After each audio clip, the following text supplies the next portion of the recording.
Now it's over to the news desk with Lena Valverde and Rita Marin. But first, let's take a look at today's headlines.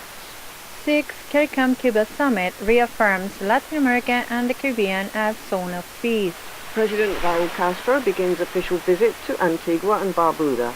Nasrallah warns that Honduras will become ungovernable if Hernandez is proclaimed winner. U.S. and Israel isolated at UN Security Council meeting on Jerusalem. In detail.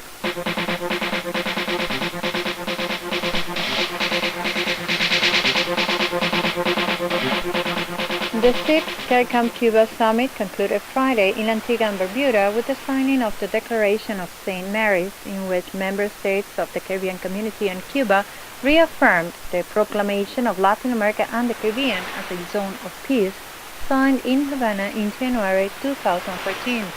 The Declaration of St. Mary's rejected the imposition of unilateral coercive measures and, in that context, calls for an immediate end to the economic, commercial, and financial blockade imposed by the government of the United States against Cuba, and especially to its extraterritorial nature and the financial persecution of Cuban transactions whose severity has increased.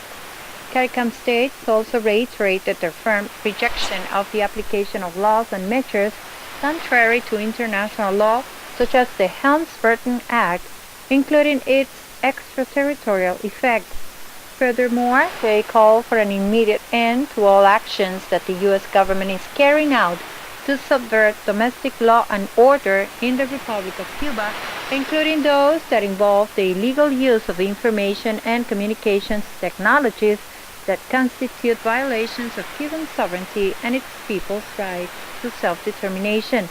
In the joint CARICOM-Cuba Declaration, the two sides commit their support to sovereignty and territorial integrity, self-determination, non-interference in the internal affairs of each country, and the protection and promotion of human rights for all. The official declaration recognizes that the cooperation between the countries of the Caribbean Community and Cuba in areas such as health, training, human resources, construction, sports, and disaster risk reduction and mitigation has effectively contributed to the development and well-being of Caribbean peoples.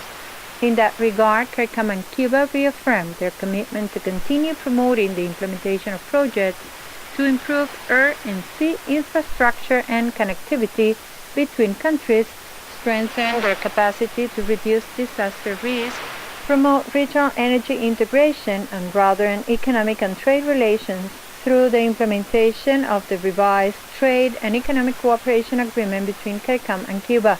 It also underscores the importance of solidarity among regional countries in order to face common problems and vulnerabilities and effectively contribute to the achievement of sustainable development.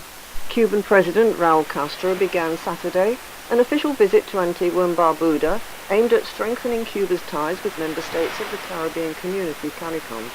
The visit begins one day after Raul Castro participated in the 6th CARICOM-Cuba Summit, during which he renewed Cuba's support for and solidarity with the 14 CARICOM states.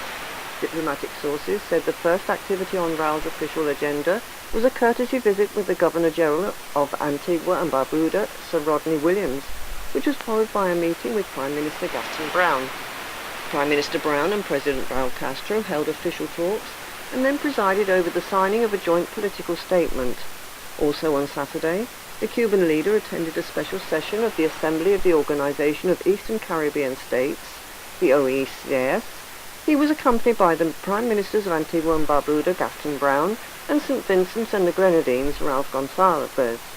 Other activities on Raul's visit agenda include talks with former Prime Minister of Antigua and Barbuda, Baldwin Spencer, who is currently serving as a deputy to the country's House of Representatives for the United Progressive Party. During his participation in the 6th CARICOM-Cuba Summit Friday, President Raul Castro held separate bilateral official talks with his counterparts in Suriname, Desiree Delano Bouterse, and with the President of the Jamaican Senate, Thomas Tavares Finson.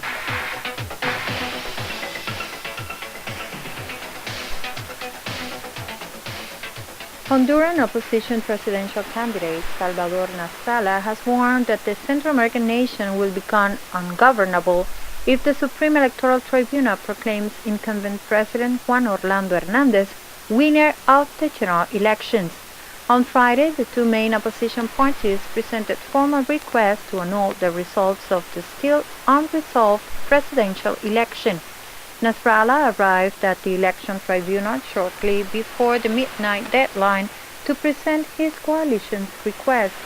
"We are asking for the result to be declared null at the presidential level due to the scandalous fraud we have discovered," he said.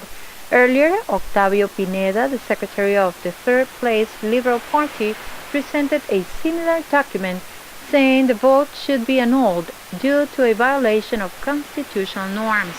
The Liberal Party's candidate, Luis Zelaya, has repeatedly said Nasrallah won the election.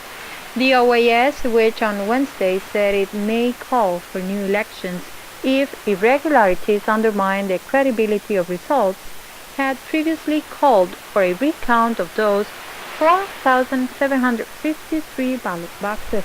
Marlon Ochoa, Nasrallah's campaign manager, reiterated that the coalition wants a full recount of the complete 18,000-odd ballot boxes. On Wednesday, Nasrallah said he no longer recognized the Honduran tribunal because of its role in the process.